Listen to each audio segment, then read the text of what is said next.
Let's just get one thing straight right from the start. Every single system fails. Now, that's not me being a pessimist.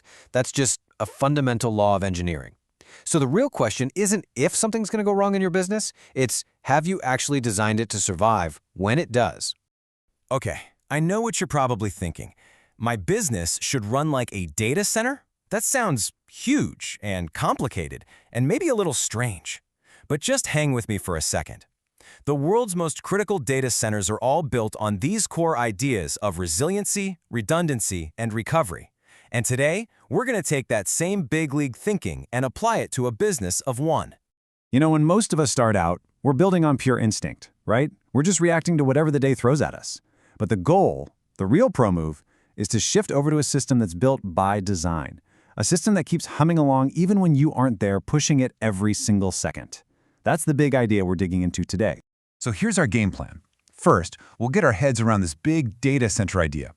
Then, we'll learn the lingo, the language of recovery.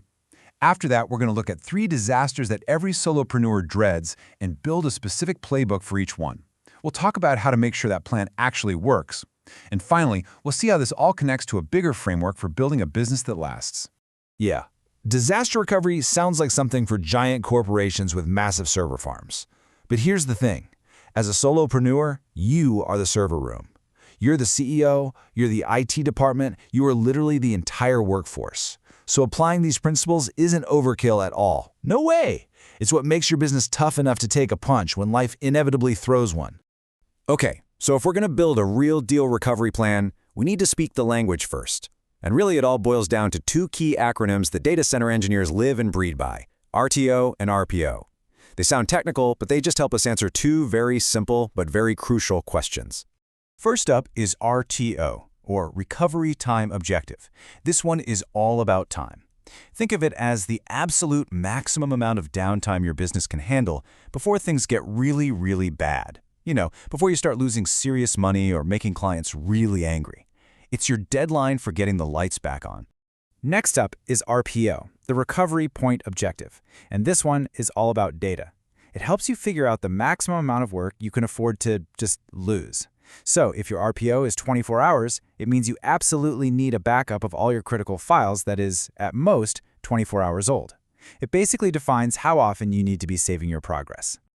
This visual explains the relationship perfectly. So imagine a disaster happens right here. At this point in time, your RPO looks backward. It tells you how much data you lose from the past. Meanwhile, your RTO looks forward. It tells you how much time you have to fix everything and get back online. Okay, theory's great, but let's make this really practical. We're going to apply these RTO and RPO concepts to 3 disaster scenarios that, let's be honest, every solopreneur either fears or will probably face at some point. The first disaster is a physical one. This is when you are the disruption. You get sick, a family member has an emergency, something happens that just takes you, the human operator, completely out of the picture. And when the business is you, what in the world happens when you aren't there? The second one is platform disruption. This is a huge one. Your main social media account gets suspended. The platform where you sell your products suddenly goes out of business. An algorithm changes and, poof, you're invisible overnight. The scary part is, you don't own the platform, and its failure can become your failure in a heartbeat. And the third disaster, and maybe the most common, is motivational collapse. We all call it burnout. But it is time to reframe this.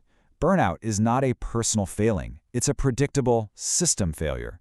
It's just what happens when the core infrastructure, you, operates beyond its capacity for way too long.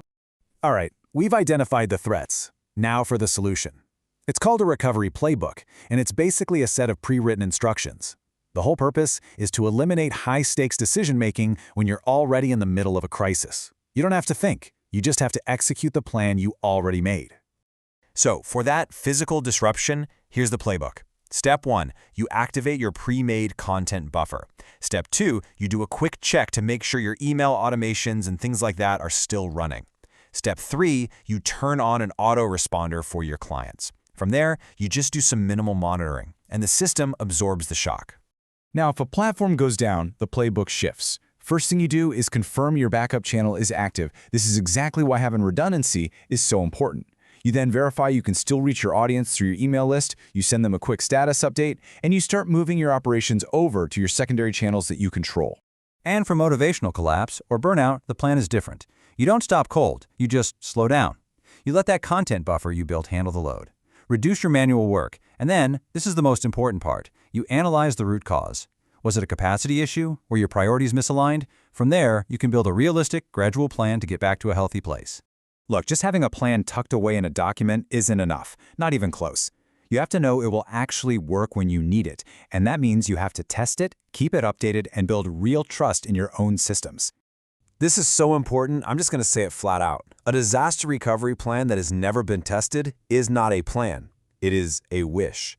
True confidence comes from validation, from seeing it work, not just from writing it down. And maintaining your plan is actually pretty simple. First, test it. Like, schedule a drill. Can you take 3 full days off from producing anything new and have the business just keep on running? Second, update it. Put 30 minutes on your calendar every 6 months just to review the plan. Ask yourself, is my buffer still big enough? Have my platform dependencies changed? Are these steps still accurate? And this brings us to the final piece of a much larger puzzle. You see, disaster recovery isn't some standalone idea. It's actually the capstone of a whole unified architecture for building a resilient solo business, and it's all based on 6 core principles. And here they are, all together. It starts with building your infrastructure first. Then you create redundancy so there's no single point of failure. You balance your workload based on your true capacity. You monitor just a few key metrics. You scale based on real signals, not just ambition. And finally, what we covered today, planning for disaster by defining your RTO and RPO, and then testing that plan. See how each principle builds on the last? So I want to leave you with 3 questions to really think about. First, if you were completely offline for 2 weeks, how long could your business actually run itself? Second, if your main platform just vanished tomorrow, how long would recovery really take? And finally, looking at that list of 6 principles, which one is your weakest link right now? Be honest with yourself.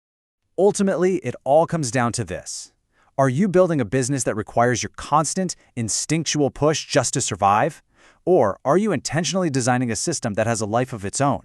A system that can protect you, support you, and keep going even when you can't? That, right there, that's the goal.